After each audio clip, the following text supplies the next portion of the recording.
Hello everyone, welcome back to Newcastle Fans TV. I've got Ferdinand with us as we are going to be taking him just for a walk. Let's get on everyone, we have some transfer updates to talk about.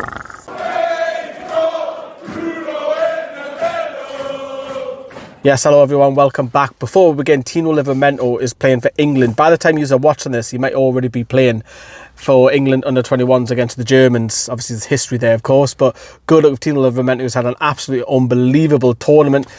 And so has Antonio Cordero for the under-19s as well for Spain. So both lads got to the final, which is great. So hopefully Tino can go all the way with the under-21s and Lee Carsley wins another tournament for them. So good luck indeed. So Luke Edwards versus Keith Downie, we'll touch upon that in a minute. We're also going to talk about the Joao Pedro, where we're at with that. And also a funny bit with Nick Pope, which you might have seen on social media. However, before we begin, nordvpn.com/Newcastle fans, which you can see over here. No, it's not. It's over there. Always get that wrong. And you can get a class VPN, the best that's out there, just over £2 a month. And you get 4 months extra free. Don't know, the camera's going wild there. 4 months extra free with NordVPN. They protect you against stuff such as phishing, scam, malware, threat protection.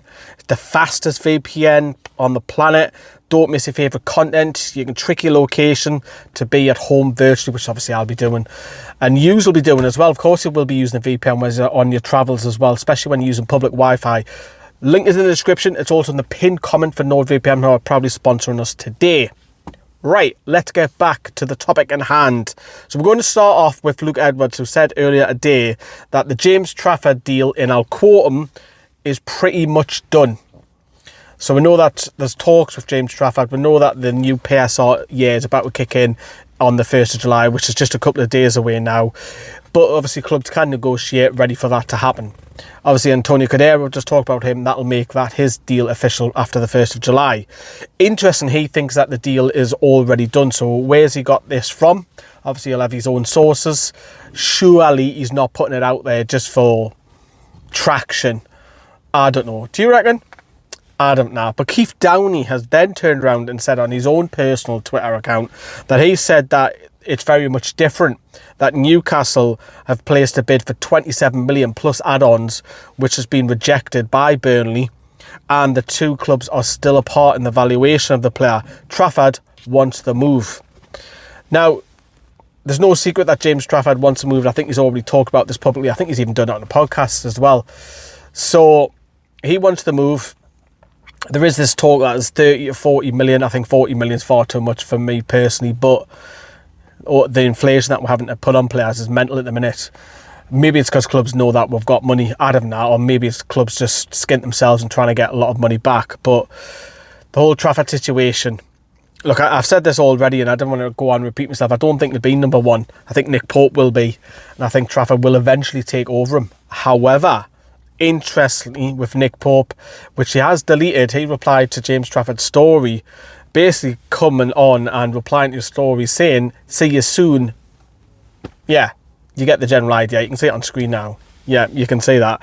So that kind of indicates that Nick Pope's maybe just dropped it a little bit, that he has unofficially announced that James Trafford is on his way to be a Newcastle player. Do I think he'll be a Newcastle player this summer? Yes, I do. I think it's going to happen.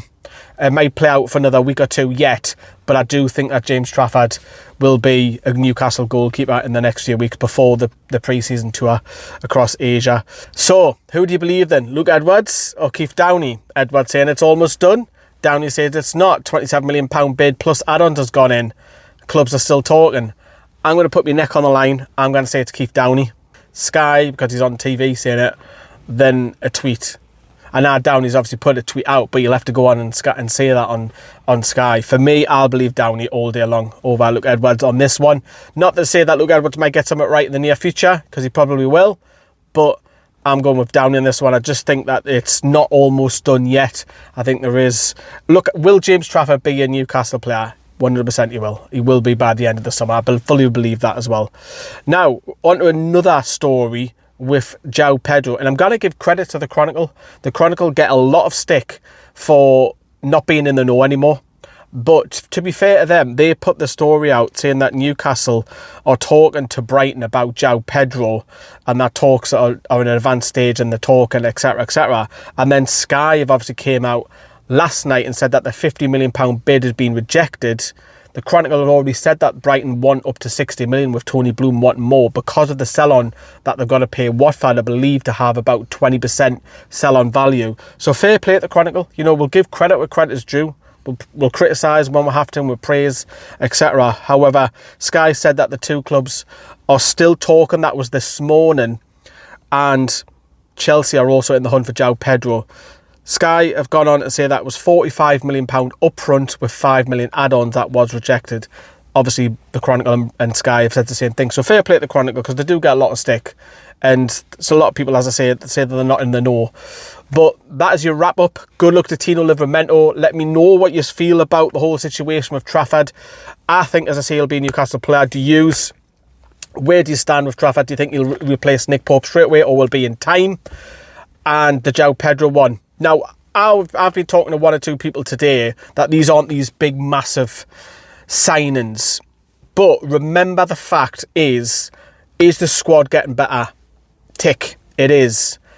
Is the bench getting better? It is. So you're going to have replacements. Is Joao Pedro better than Callum Wilson? Yes, he is.